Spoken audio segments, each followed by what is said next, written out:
Good morning. Welcome to the morning schmooze. I am your host, Reyes, and today we're going to be talking about a couple of things, some fun, some not so fun things. So let me just go ahead and jump right in. I was watching Jimmy Fallon, and one of my favorite TV couples was on.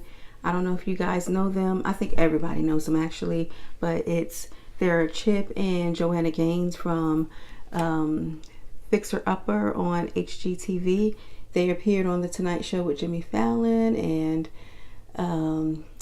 they were discussing some of their family dynamics and business dynamics, and I just love the couple. But they were on Fixer Upper for 5 years, and then they decided to take a step back and leave the show. I know that Jo was pregnant. I think she's about 40 years old and expecting another baby. So they have had the baby. He's 4 months old. His name is Crew. And Jimmy Fallon asked, well, are you guys going to be making an appearance, making a comeback to TV? And it turns out they are. But they're not going to come back in the same capacity. They're not going to come back with doing the show Fixer Upper. They are actually coming back bigger and better. They have forged a partnership with Discovery Inc., the Discovery Inc. network. And Discovery owns HGTV. So then rather than coming back and having their own show on television, having like a HGTV type of show, what they're going to do is actually have their own channel. They are going to oversee just a whole network of shows. I'm looking forward to it. I've always been a fan. I was a fan of the show. Jo has a magazine, Magnolia. Chip, I think this was his second book recently that he released, called Capital Gains, kind of like a play on their name, Gains, Capital Gains. So I mean, that was pretty good. That was a pretty good book. So I'm just happy to see them coming back into the fold of media, television, and giving the people what we really want. We want to see some of those designs, honey. You know, I kind of channel Jo a little bit with my little curtains from Target, but you know, I'm here for it. I'm very excited about it. Drop down in the comments and let me know what you guys think.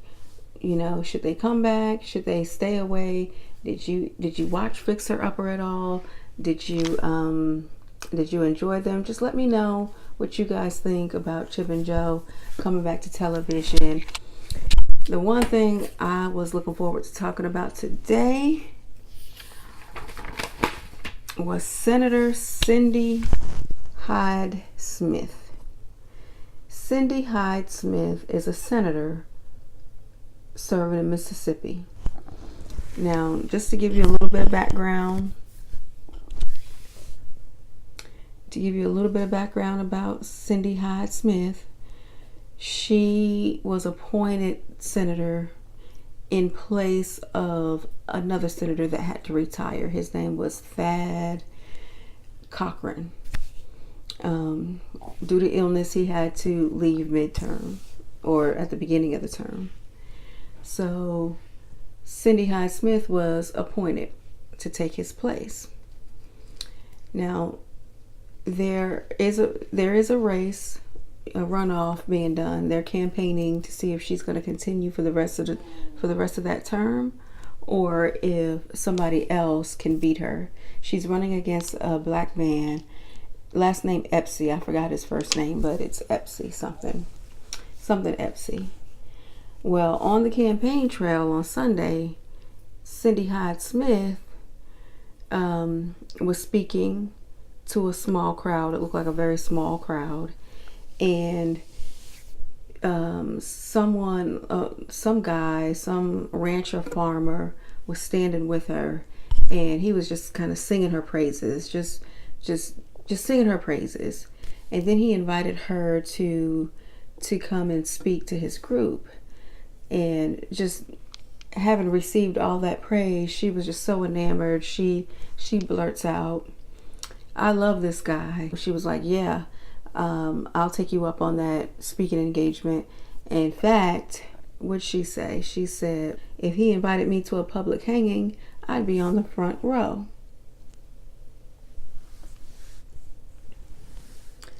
Now, what in the Rush Limbaugh is she talking about? Somebody come and get Cindy Hind-Smith, because that had nothing, absolutely nothing to do with being invited to speak. You know what I'm saying? I mean, there are so many implications from what she said. And the thing is, she refuses to apologize. Let me read her statement. She says, in referencing the one who invited me, I used an exaggerated expression of regard, and any attempt to turn this into a negative connotation is ridiculous. What about hanging, lynching is positive? It's already a negative. It's not a connotation. It was a thing. There's no way that you can turn something like lynching into something bad. It already was. It existed. It was a horrible thing. Horrible. And in Mississippi, the NAACP put out a figure of how many lynchings took place back when they were doing it, and it was close to 600 within a short period of time.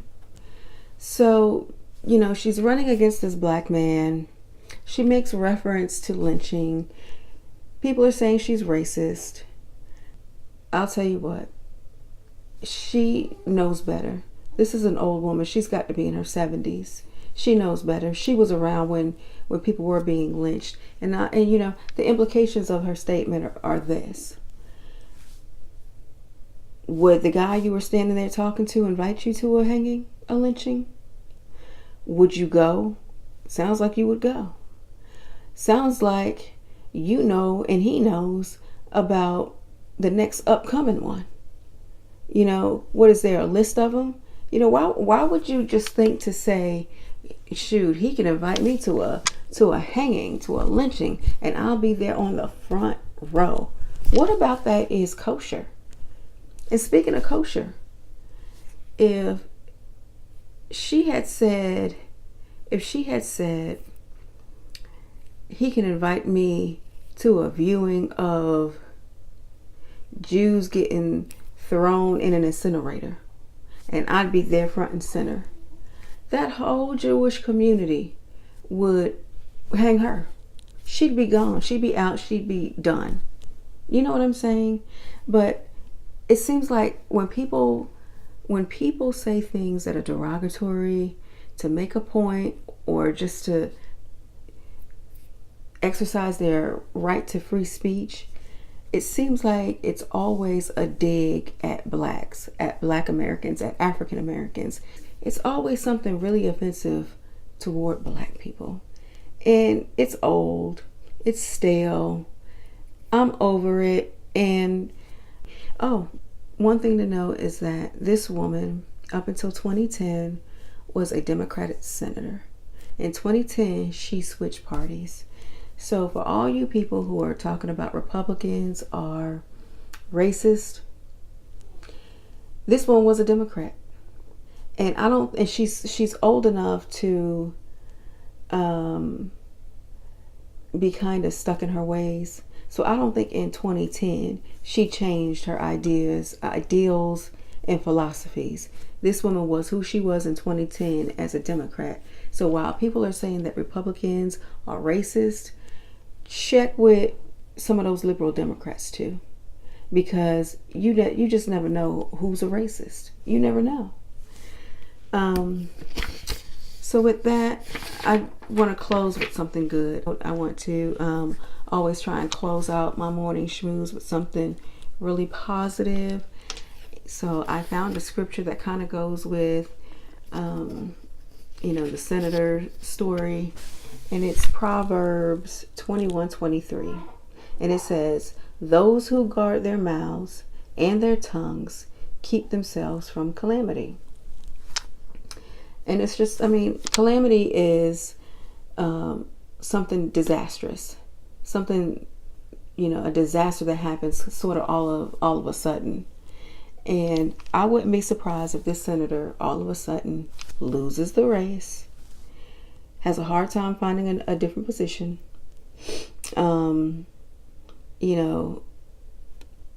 Twitter and social media go in on her, and for the rest of her time, she's sitting around like Roseanne Barr, twiddling her thumbs, wondering what went wrong.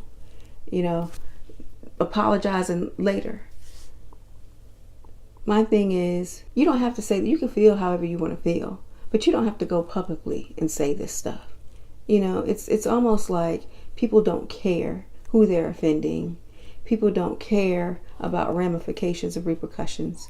They don't care. They'll take it. They'll take any type of consequence that comes from their ill speech because they just have to get it out.